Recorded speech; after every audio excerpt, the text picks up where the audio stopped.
Howdy from Houston. Hey, why not? Tuesday morning. I had an excellent day yesterday. Couldn't help myself. Got home from doing what I was doing all day. Had myself a package from TPI Piper. Seven or eight samples of tobacco. Lucky number 13. Hell yeah. I'm going to tell you, I am very excited about all of those samples. I'm sitting here bouncing off the walls with nothing to do. So when I get bored, I get on here and we throw a chat in. Maybe people will join me, maybe they won't. I don't really mind either way.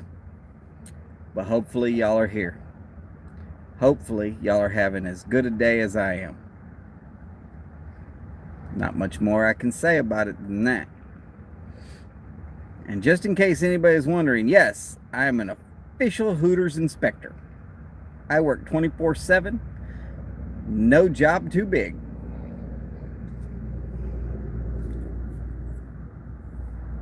Back to smoking.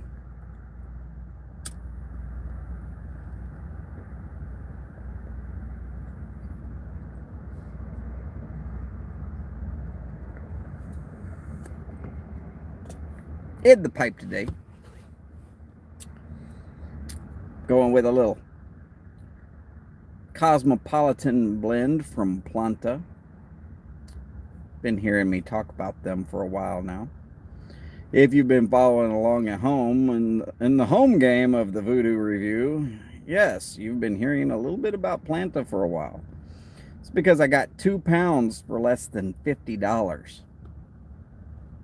Recent sale. You can't beat that price. 2 pounds, 16 ounces each. Only issue I've found so far is that the first bag I opened, which was the after dinner mixture, it ghosts a pipe. It ghosts a pipe very well. You'll be tasting after dinner mixture on everything. The only other issue I have is that the bags, when they get to you, when you open them, they come apart. You will need to find some way to store them other than what you have been using. Unless you've got a gallon jar somewhere, it's going to take a full gallon size something to actually store a pound. Price was right though. Price is very right.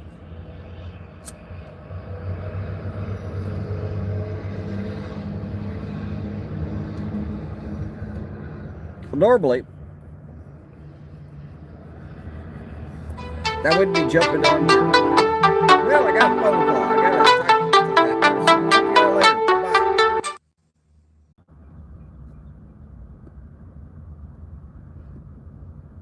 Bye. Okay, well, that was weird.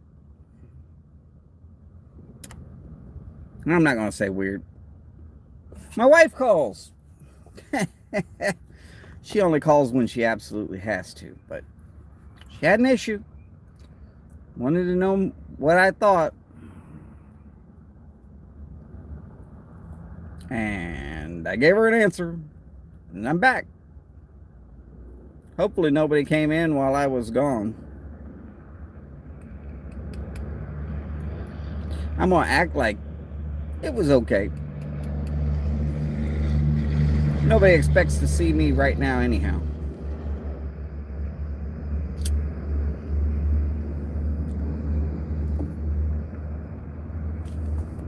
Hey, there's somebody that expects to see me. Surprise, surprise. Howdy. Howdy from Houston.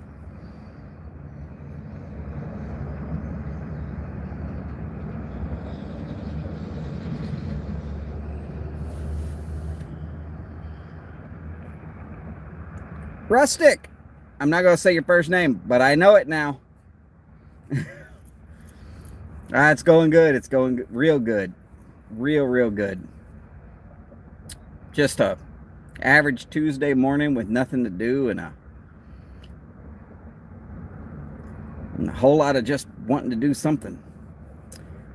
Greetings from across the pond. Yes, Suffolk Piper. Good to see you back. Well, I'm smoking a pipe, Rustic. No, I've got the Planta 2016 Cosmopolitan mixture today.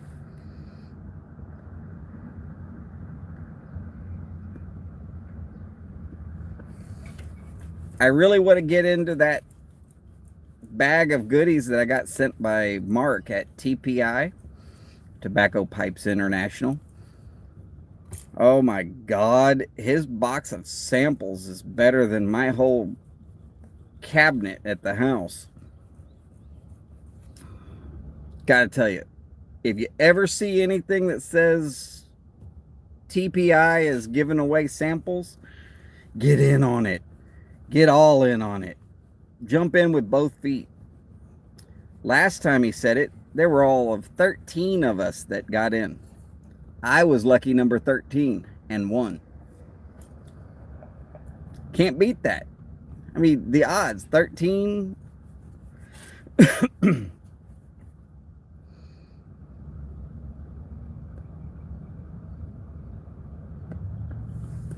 Well, Rustic, you got me beat. All right, I can admit it. I like your choice in tobacco and pipe a little bit better than I like mine. Not that mine's bad. This little beauty came out real cheap. Black Friday sale. It is a RNA Treasures French Briar. If you get one, you'll get more.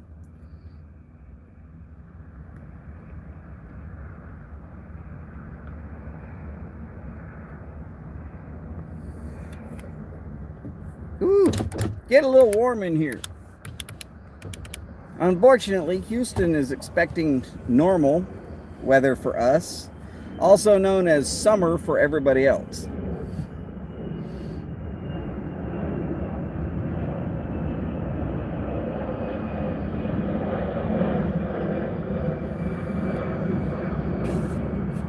But yes, if, as I was saying, if you get a chance to get in on anything from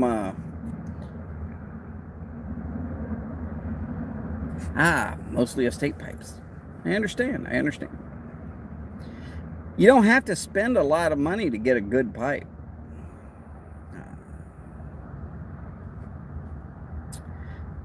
Missouri Meerschaum corncob pipes, perfect example. I've got some great corn cobs. They were cheap.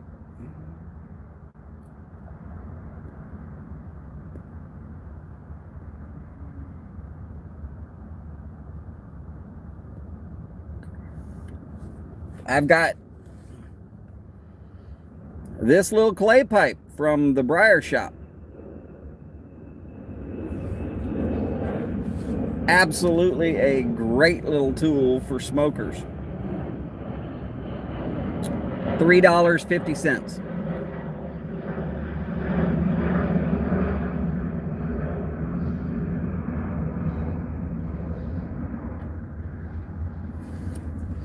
I'm not sure what that would rate out in shipping and handling and in conversion to Mr. Suffolk Piper, but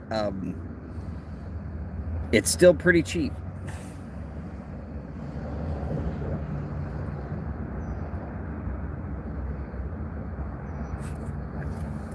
I definitely agree with Suffolk on this one. Hooray for clay. Clay pipes are great. Ownership of one is relatively easy. They don't take too much as far as like a haunting. You can wash them if you need to. You do have to clean them. You gotta stay on them and keep them clean. Otherwise they will clog up and you will never get that out.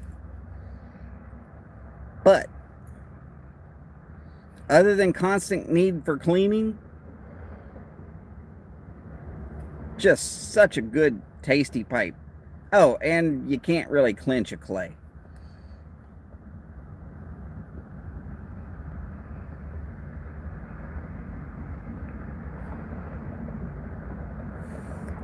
Oh yeah, molds to make a clay pipe are outrageously expensive. Uh, quite honestly, you would do almost as good to carve your own preferred shape into 2 blocks of wood that you can C-clamp together, making the actual shape your own self.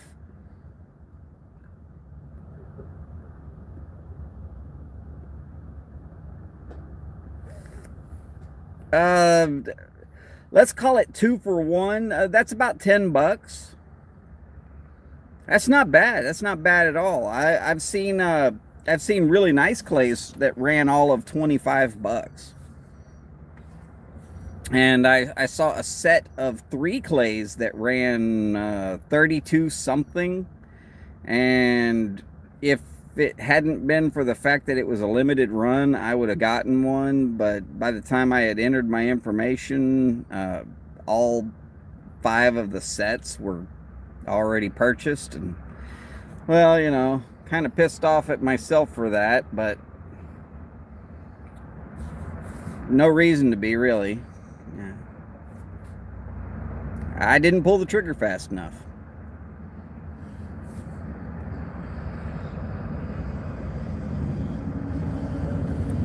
But yes, if anybody ever asks about clay pipes, I'm a firm believer in them. And I've considered either getting a mold made out of metal or one that I can carve myself out of basically taking 2 2x4s and carving half and half, and then just using that to press it. And then I've watched a couple of YouTube videos, really, on how they make clay pipes. Doesn't seem like it's that hard. The hardest part's going to be getting a kiln to fire them so that they will actually hold up to what you're doing. And then if you want to lacquer them or glaze them in some way, shape, or form, which might be nice, but I'm more of a traditionalist when it comes to clay. That white powdery coat is just fine.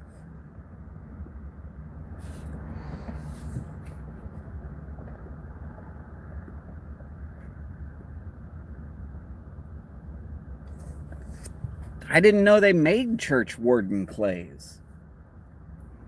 Gosh, I suddenly need to work at that. Now, I'm going to warn you about smoking cooler.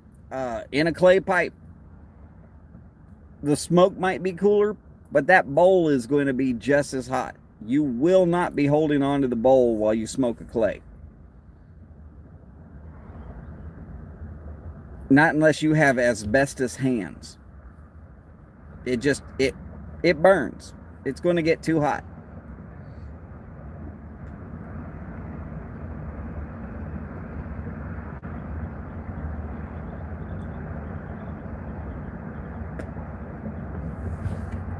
But other than the heat at the bowl, oh God, yeah, porcelain's the worst ones, honestly. They have such a tight structure that it doesn't radiate and get rid of the heat. It just holds it in and really, really gets hot. And you could literally jam your thumb in and use it for a tamper with less heat than what you'll get from a porcelain bowl. God. I learned that as an electrician. The porcelain insulators for various different things. If the wire's producing heat, that porcelain insulator will absorb the heat and hold it in there. Might be 60 degrees up in an attic and you come across that porcelain insulator that's still at 200 degrees and you're wondering how in the hell you can pull your hand off fast enough. I mean, you know exactly what the problem is as soon as it happens, but until you find that one insulator that's hotter than all get out, there's really nothing to tell you, oh my God.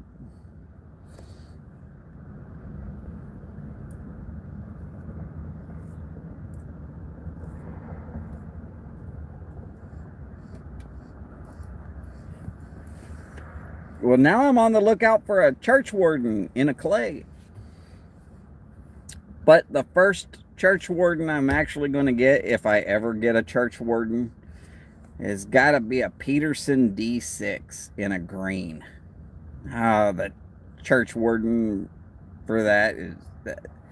For whatever reason, I think that's the prettiest pipe on the market that's not like some sort of sculpted, stylized something or other. It's just, it's a pipe. It says it's a pipe.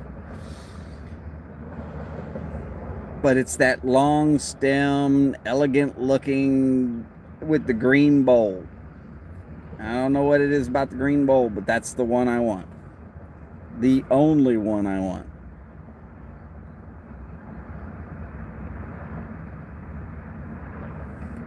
And no, I'm not about to start singing a Grease song. This is YouTube, not karaoke.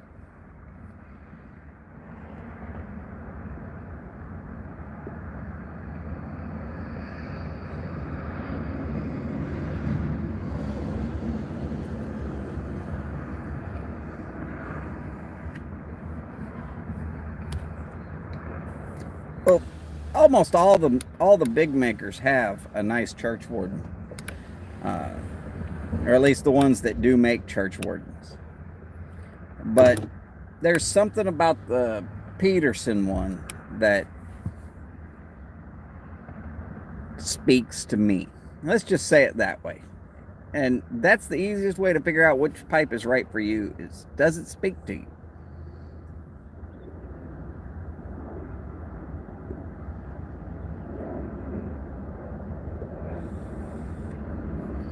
Heck, that's how I found my wife. I just found a woman that would actually speak to me. A McQueen. I've never seen a McQueen. I don't even know what I'm looking at if I saw a McQueen. Uh-oh, now I've got to go looking for that.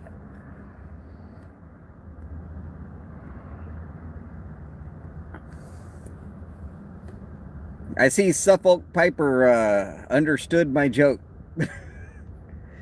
When you have a face for radio, you take whatever you can get. Not true. My wife is actually a beautiful woman. She's got a personality to match.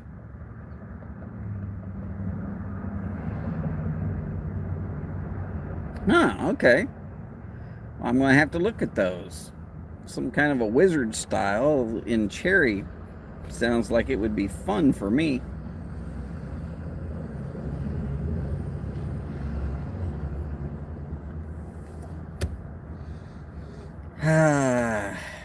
If I was to say what was first to attract me about my, or at least attract me to my wife, what was the first thing I noticed about her?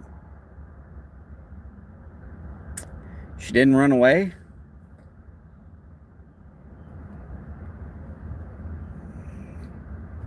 She didn't look at the scrawny kid that I was way back when and just immediately give me that look of, go away, you have nothing for me.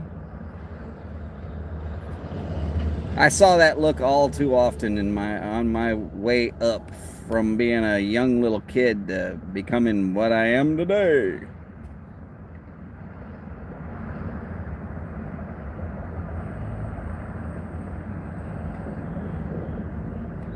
Not to say I didn't date a lot of girls.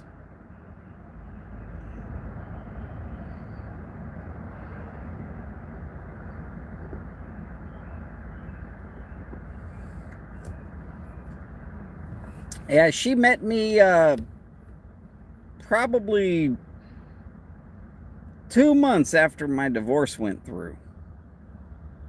The only divorce I've ever had. Hopefully, the only divorce I will ever have.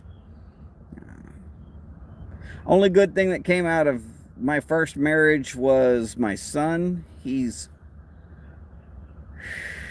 going to be 25 in about 2 months. Scratch that. Going to be 25 in about a month and a half.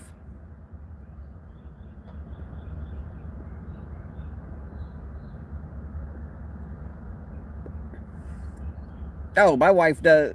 My wife does a lot of the stuff for me. Edits, watches the videos. She proofreads my blog more than half the time. She knows how I feel about her.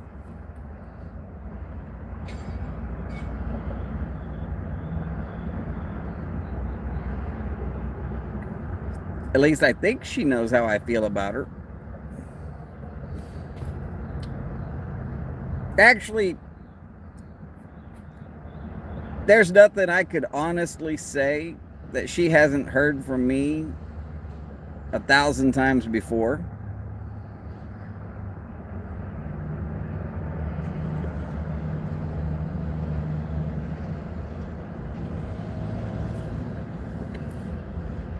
Well,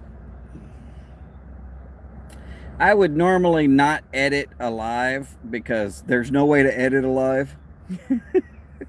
It is what it is. But on some of the other videos where I'm needing editing, she'll come in and she'll suggest, hey, just trim this up a little bit. It gets pretty slow in here.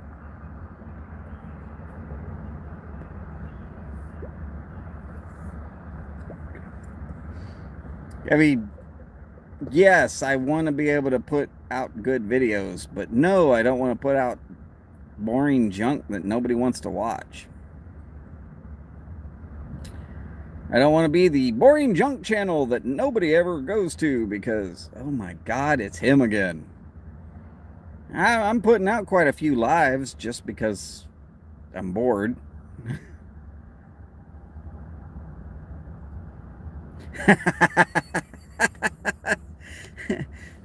Rustic, I believe that anybody with your first name could pretty much guarantee to say the same.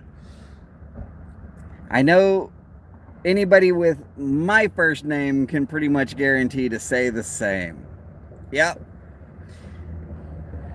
If I was to just be myself.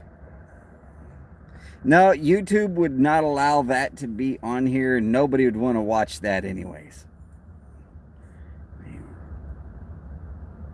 I'm not even sure I would want to watch that. And I would just be like looking in the mirror.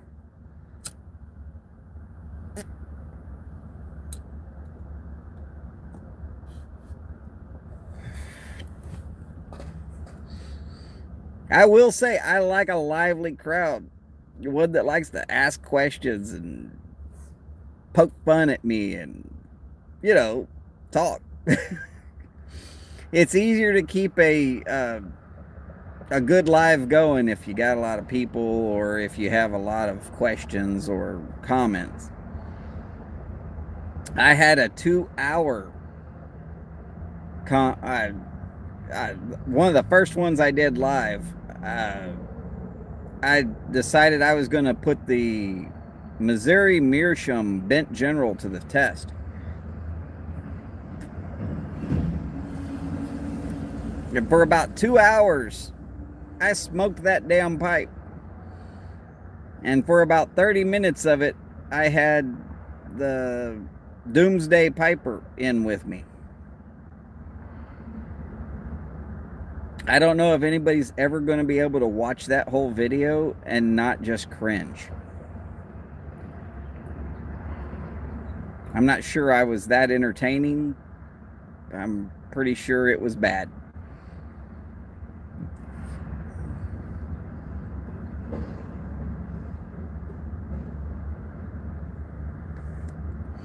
My wife went as far as to say I should probably just remove the whole thing. Yeah, I said, nah, I'll keep it. Just to prove progression. I have become better at this. At least I hope I have.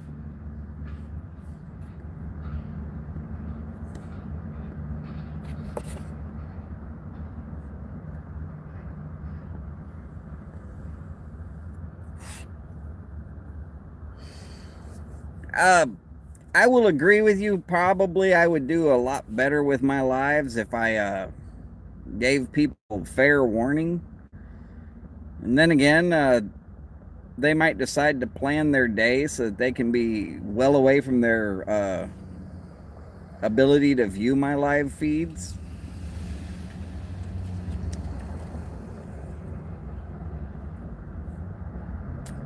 Right back to, well, it's me. I don't expect much.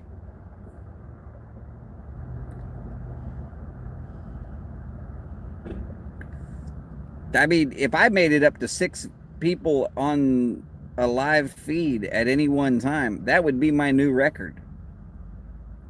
6. Woohoo!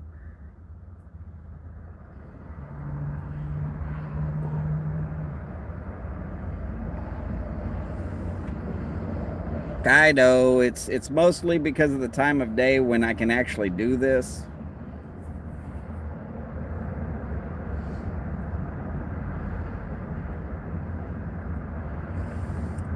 Oh, I've seen the crap your kids watch. Believe me, I've seen it. My brother-in-law, his 2 children, I guess technically they're my nieces. They watch some of the most stupid crap. There is a lady that paints plastic puffy dolls. I don't even know what these dolls are. And these 2 girls are wanting to show me this woman painting a plastic doll. And she likes to go do do do do do do do do do do do do do do a lot, and it's like, oh my god, can you just shut up? And I'm going to delete those words right now before I say them. And that's exactly what I do with my nieces are around. I delete those words just before I say them. I think them. I think them very hard. Maybe my telepathic ways will get to them. Yes, I said it wrong on purpose.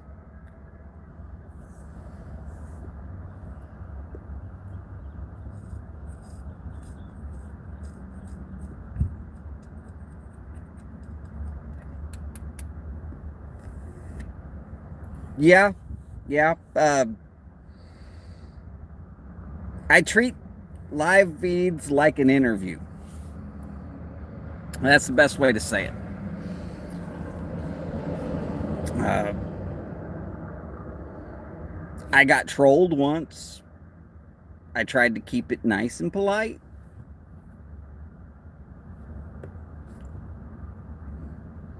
I guess I didn't have a big enough audience for their trolling me to actually make some kind of difference.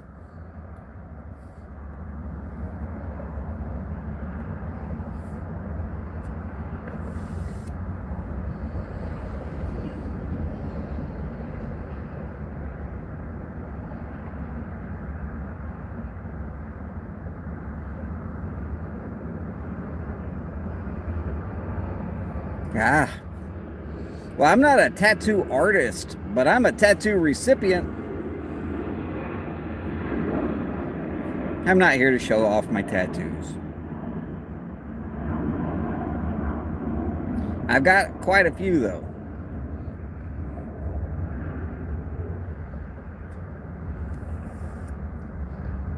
Started with this big one on my back, and everybody says, oh no, don't do that. You're so skinny. Back then I was.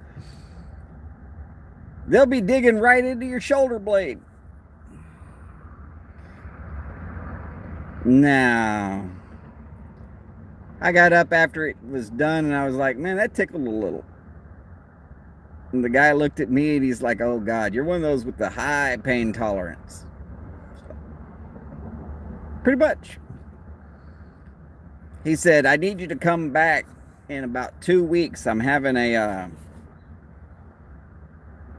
bunch of bikers come in, and a bunch of them act like tough men, but I know once the ink starts hitting them, they're gonna start.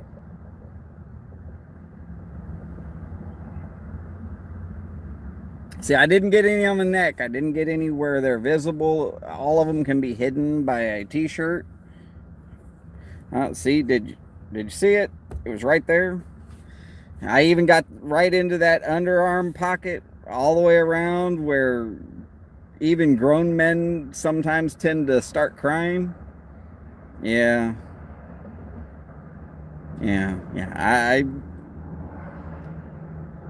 I got the fun stuff.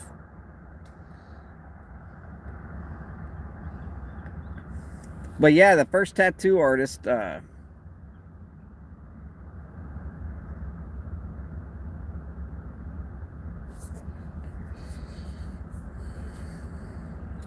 yeah, I decided early on that no matter what, it's my artwork and I'm going to have it.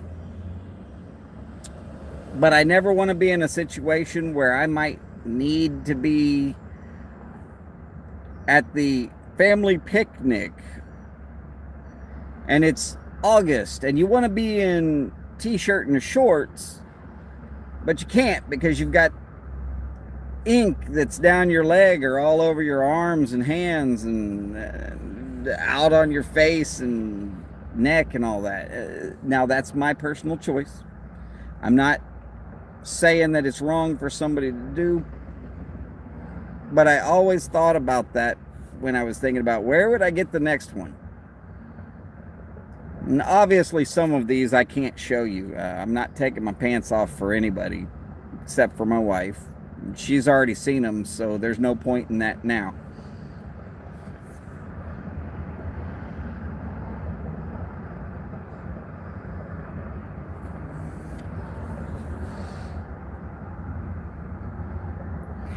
And then now my 3 rules are, and I taught this to my son: keep it in an area that you can cover with a t-shirt and shorts. If it goes beyond that, you will end up regretting it at some point in time in your life. And it might not be immediately, but let's say that you become a grandfather and you're getting to stand up next to your granddaughter at a wedding and you put that hand around her white dress and there's those tattoos that are sitting there, and it kind of mars the picture a little bit because you're trying to, it's her day, not your day. I'm sure you understand where I'm kind of going with this. And I just thought, I don't ever want to be in a situation where I'll regret it. I'm still going to get them, but I don't want to regret it. The only concession for that is I thought about getting this tattooed, but she found this. It's a ceramic and carbon fiber ring, so as an electrician, I was finally able to find a ring that wouldn't light me up every time I reached into an electrical panel. Worst thing you want to do is reach in there with some rings on.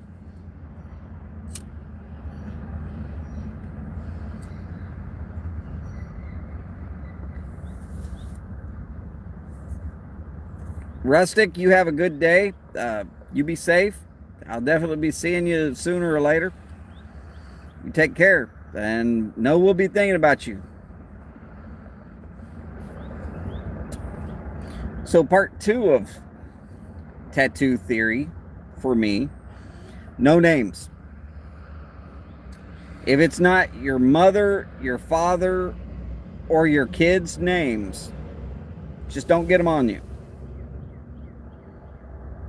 It's too easy to let those things get out of control. You'll be like that famous painting with the sailor who's crossed out 13 different girls' names and he's getting the fourth one tattooed in.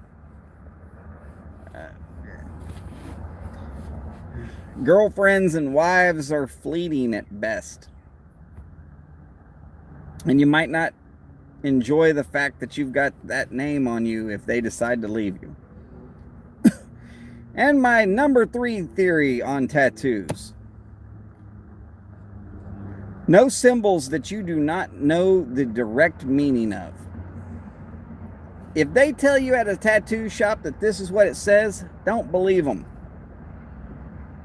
I had a friend of mine who went out and got the Chinese symbols for fire and ice. Unfortunately, it happened to be the Japanese symbols for stupid donkey. So my friend got the tattoo that basically says dumbass.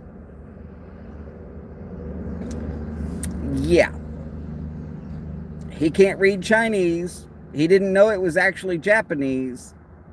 And a good friend of mine that lives in Hawaii, my oldest friend, he's known me since I was 5. His mother is actually from Okinawa. Well, no, not Okinawa, Hokkaido. But if you don't know where Hokkaido is, it's not Tokyo anyways. But needless to say, she showed me that my name, written in Japanese, minus one little line that you can't see if you're writing on lined paper. This one little line at the end changes the word from my name to the word cockroach.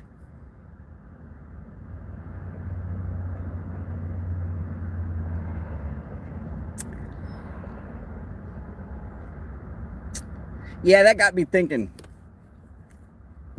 If you can't read it, you don't know what they're putting on your body, and you might be stuck with something like dumbass.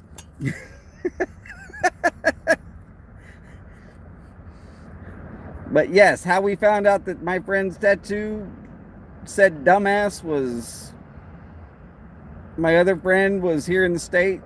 Well, here in Texas. He lives in Hawaii now. But when he was visiting Texas and my other friend showed up and they were just talking and he like itched his arm, and my friend that knows Japanese saw the tattoo a little bit. And he's like, "What do you got?" And when he pulled it up, he says, "You got the tattoo in Japanese that says dumbass. Awesome. Why would you let somebody do that to you?" And he came back with, "Oh, no, it's Chinese for fire and ice." No. Yeah. But quite literally, unless you're going to print it out and take it in, you can't guarantee that what somebody's going to ink onto you. And if you're getting it in some place where you can't see it, you can't guarantee that somebody's not going to slip, put a wrong squiggle in somewhere. You're going on blind hope. And I'm already blind, so I don't need to go on hope. Huh.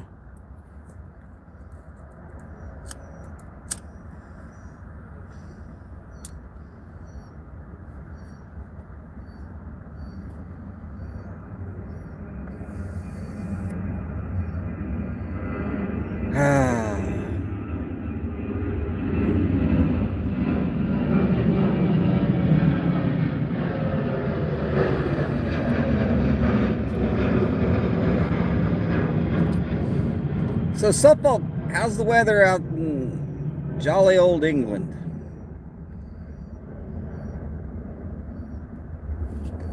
And hopefully England is still jolly.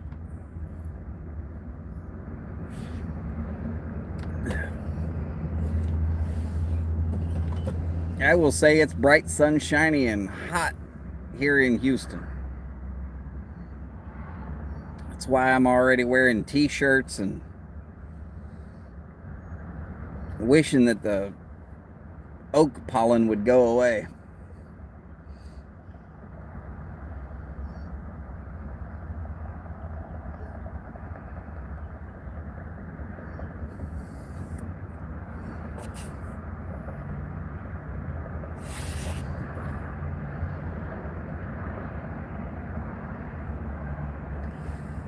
Woo, 9:30 already. Well, 9:30 here.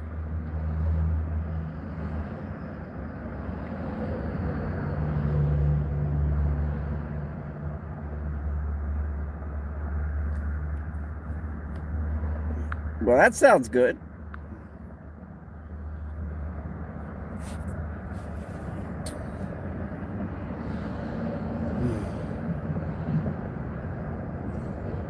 I got some Dunhill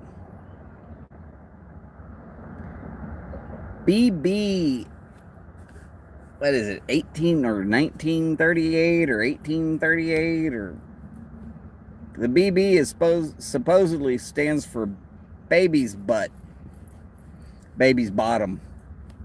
Supposed to be real smooth.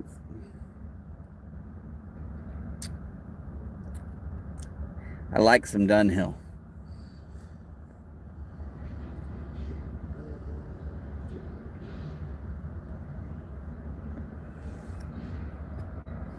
Probably my favorite blend of all time was the 965 from Dunhill. My Mixture 965. But that's famous. I mean, everybody's heard of that.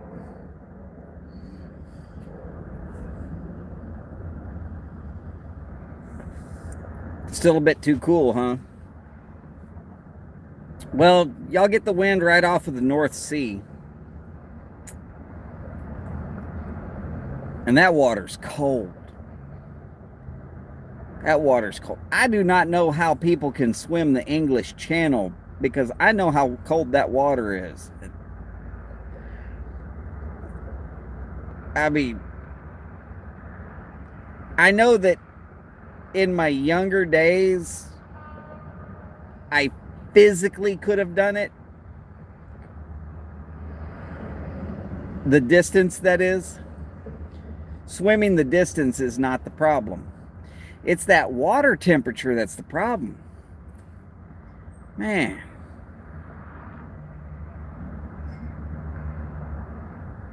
Cold. Cold, cold, cold.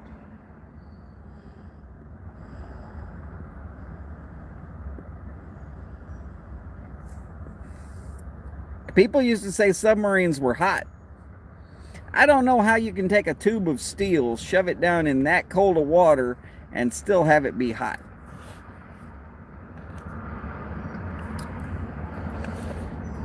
Yeah, if my geography of England is correct, Suffolk is pretty close to the edge of the water there.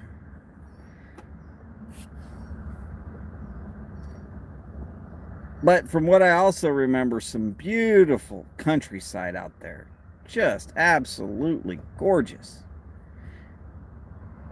You don't have stuff like that in Texas. For about 2 weeks in a certain month, we have wildflower season, and everything turns beautiful. And then after about 2 weeks, everything dies off and turns brown.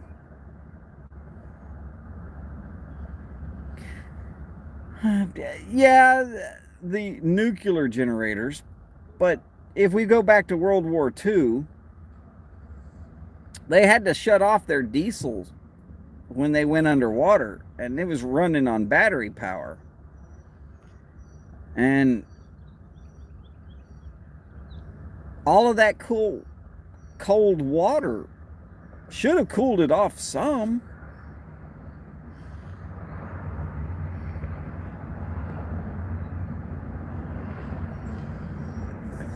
My dad was a Navy man. He worked in the engine room on a certain aircraft carrier that really became more famous as a television show. We all would remember the Enterprise. My dad remembers it a little better than the rest of us. But he said the only way you could get a cool breath of air would be to lean right out there on the hull. Just lay right up against the hull, and the water down deep where the engine room was cool you right off.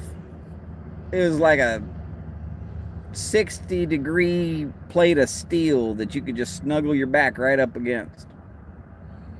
And then you had to go right back to work.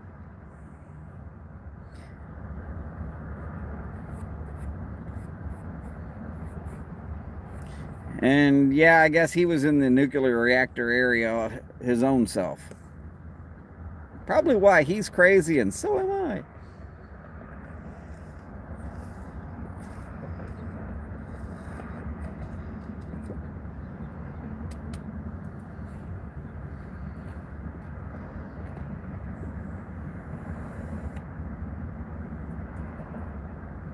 Nah, I'm not crazy.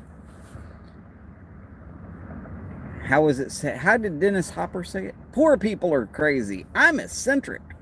Oh, wait, I'm poor. Damn. Okay, I'm crazy.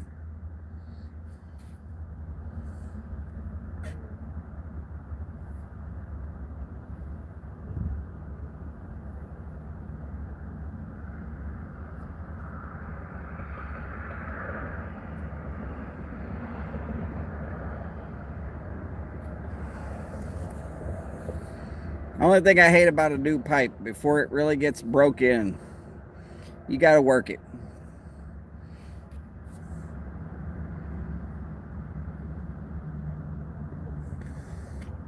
Oh yeah, the fields, they look manicured. They look like they were laid out to be beautiful.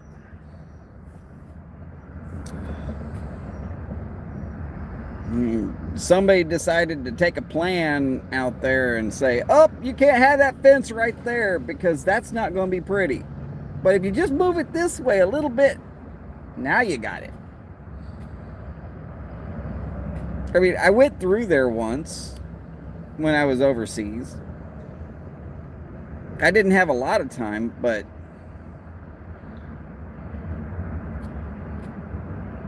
I took every chance I could to go and visit some of the country and see what was out there.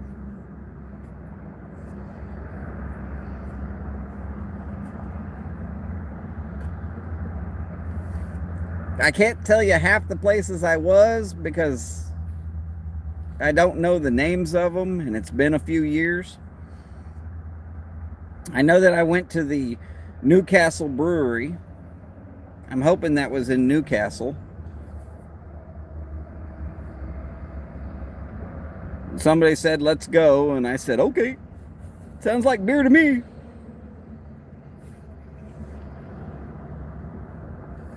Really good beer. In case anybody's watching and needs a suggestion, Newcastle beer. Really good beer. I know that we made it to Guinness. Get a beer drinker that close to Guinness and not let him go see it. Are you kidding me? That's the first place we went.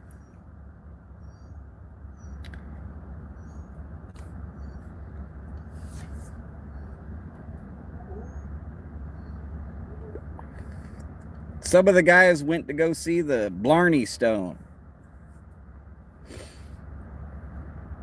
I thought about it and I was like, I am not leaning over upside down to go lick a rock that thousands of people have leaned over upside down to lick the same rock. Pretty much in the exact same spot.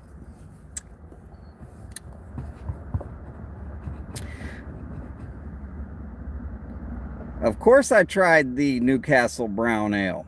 It's one of my favorites of all time. But I already knew that before I went out to England. Somebody handed me one at a party, and they thought I'd spit it out because it wasn't yellow fizzy beer. Hell no, it was good. I drank it down and asked if they had more.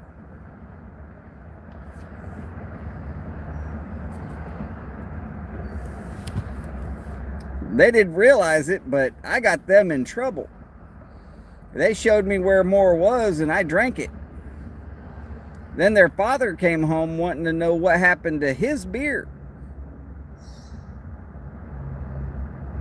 Well, the kid thought maybe if just one's missing, no big deal.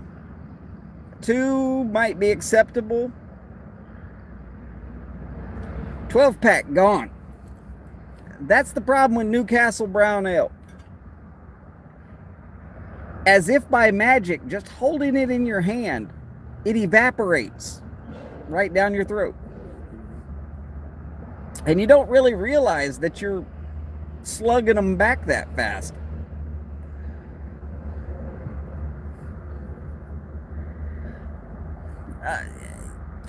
It is thicker than the average yellow fizzy beer, yeah.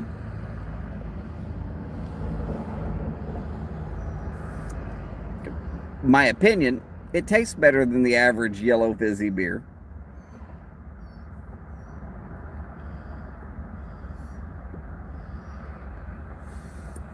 They call it walking the dog out there. I don't know why they call it walking the dog, or maybe they call it the dog. I remember them saying something about walking the dog, and what they meant was they were going to go have a Newcastle. Okay, let's walk the dog. Let's walk the hell out of that dog.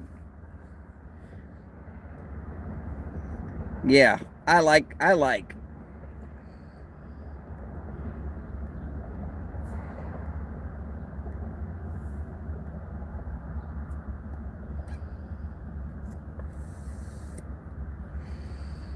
Oh gosh. Same generalized trip. We went to a couple of the Trappist Ale brewery. What are they? Abbeys or monasteries or whatever it is. To get Trappist Ale fresh from the source, so good.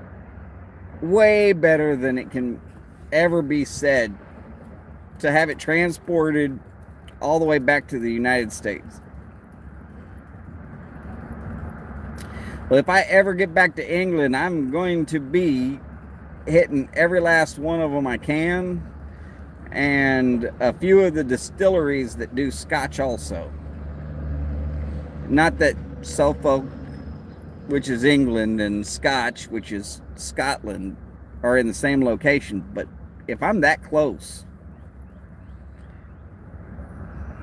I gotta go. Gotta see it.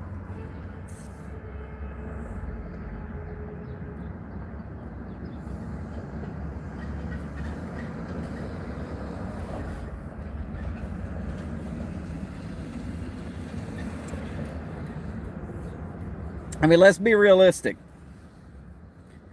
The country of England, Great Britain, the British Isles, however we want to look at that, is actually a smaller landmass than the state of Texas.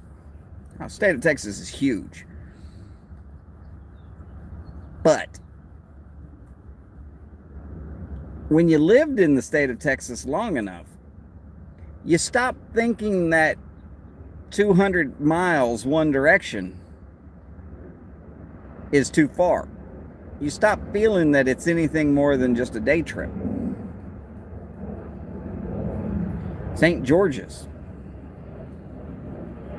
I'm going to put it on the list.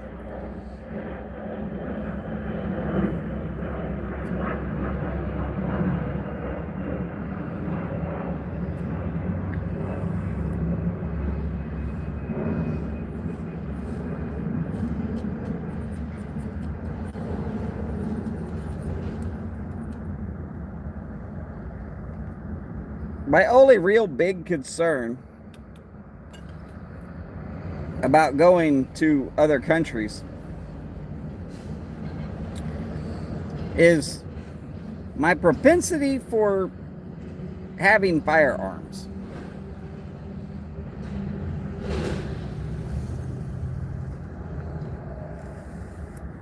Now, of course, I'm smart enough to do all that research ahead of time.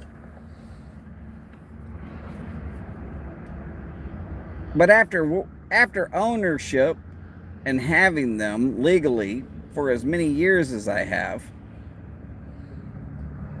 I feel kind of naked when I don't have one somewhere near me. I mean, granted, I don't take one in the shower with me, but you're supposed to be naked when you're taking a shower.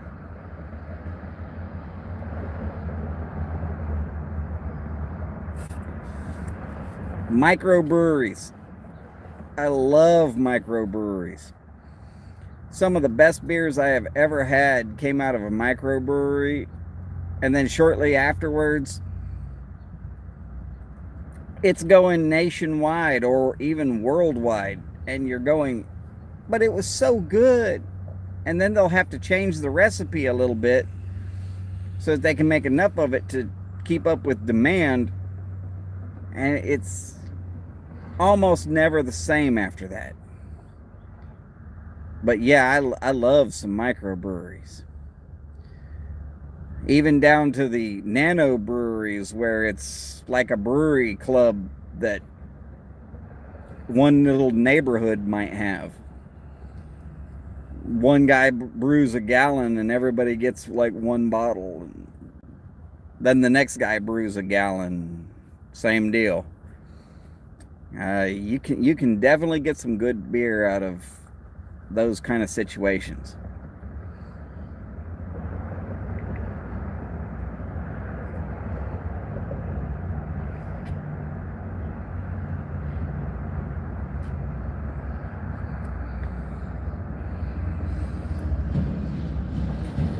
I'm working the hell out of this pipe to keep it lit. Of course, I'm also talking too much to keep it lit.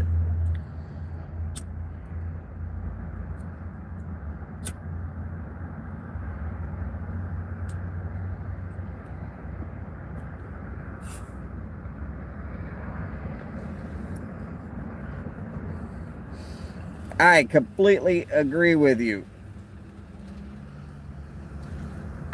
And it's not really even their fault.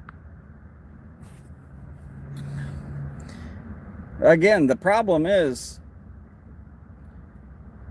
what you can do cheaply in small batches. When it comes time to go big,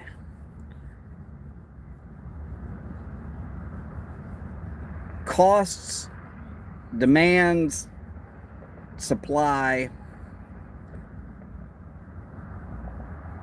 bottling lines, fermentation time, something is going to change. And beer is one of those things. You change one little thing, just a smidge, and it will not be the same beer.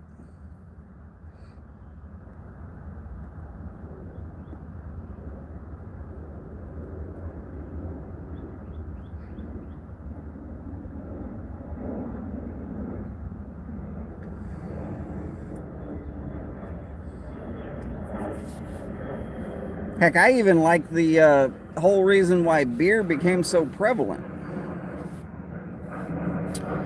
It's so that people would actually boil their water to get rid of little microorganisms that were making everybody sick.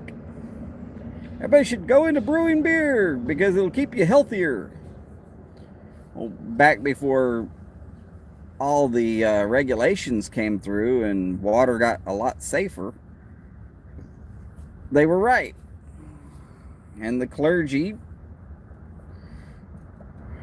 brewed beer because it was safer to drink than water from the stream. Didn't know what horse was pissing upstream, or what dead sheep might be doing, or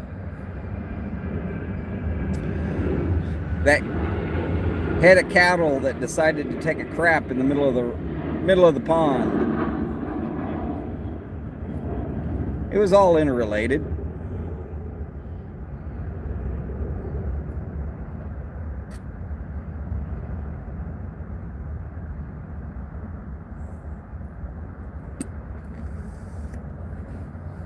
But yeah, I had to boil the water. Nobody wanted to boil the water and just leave it as water. So what can we make them drink? What can we get them to drink that'll be somewhat safe?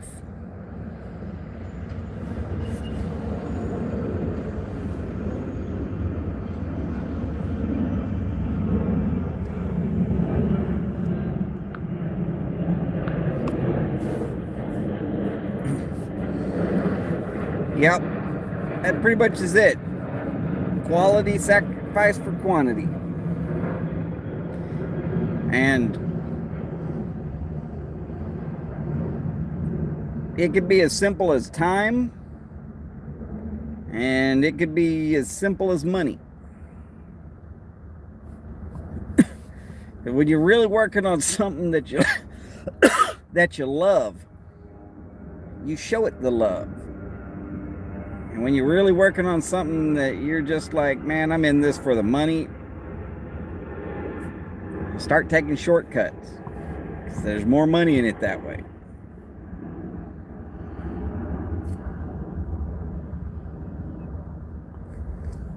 That's what I like about the old breweries, the ones that have been doing it for centuries. They've already been through their sacrifice quality for quantity. They have moved back to, let's go back to quality and make it stay that way. All right, well, have a good time with that beer. I heard that's what they call it out there, walking the dog. You have a good one, Suffolk Piper. I'm about out of here anyways. Everybody, please, y'all remember, long lives, big bowls, and long ashes. Y'all take care, and I will be seeing you soon.